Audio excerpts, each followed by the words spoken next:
This is actually really good news. Huawei is basically back in business. US companies can sell their equipment to Huawei. So about a month ago, I made a video talking about the Huawei ban. Essentially what happened was the US government, Donald Trump and all that, put Huawei on a blacklist. So US companies, which include Google and Microsoft and Intel and Qualcomm, couldn't sell to Huawei, which left them in a bit of a tricky situation. Huawei said that this could cost them over $30 billion over the next 2 years, and their phone sales could shrink up to 60%. And considering they're the second biggest phone maker in the world, this was huge news.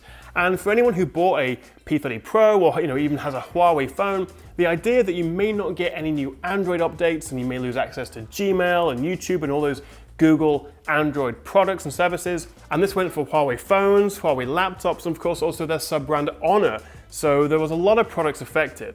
But here we are now about a month later, and it looks like that has been reversed. Well, not completely. Huawei is still on this blacklist, but President Trump has directly said that US companies can now start selling to Huawei again. Equipment where there's no great national emergency problem with it, but the US companies can sell their equipment. And speaking personally, while not everyone is a fan of Huawei products, I appreciate a lot of people do have security concerns and things.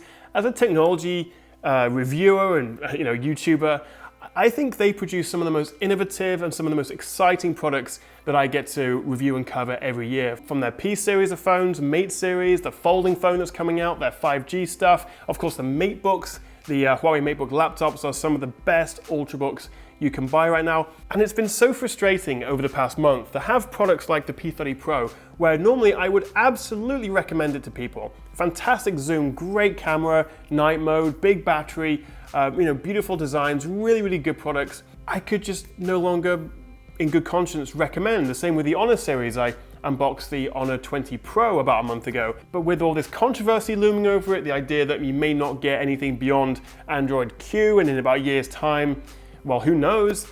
I just couldn't really recommend it, which was such a shame. So that's why I'm so pleased to see this. Huawei have suffered massive, massive brand damage. We've had a whole month of headlines saying, don't buy Honor phones, don't buy Huawei phones, because they're not going to work in a year or you'll lose access to YouTube.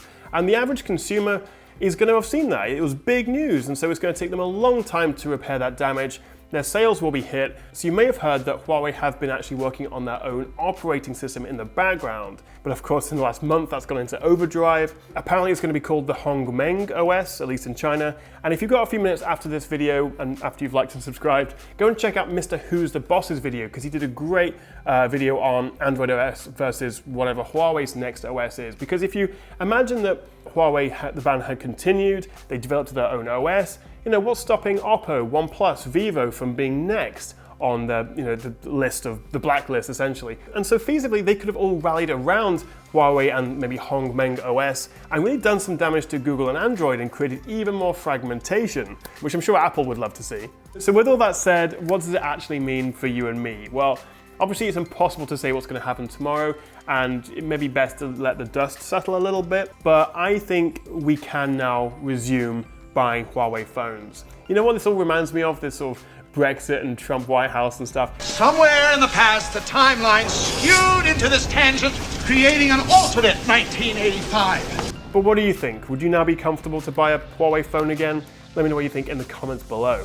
Thank you so much for watching, guys. I appreciate this was a bit of a different video, but I hope you enjoyed it. If you did, hit that like and subscribe button down there and ding that little notification bell, and I'll see you next time right here on the Tech Chap.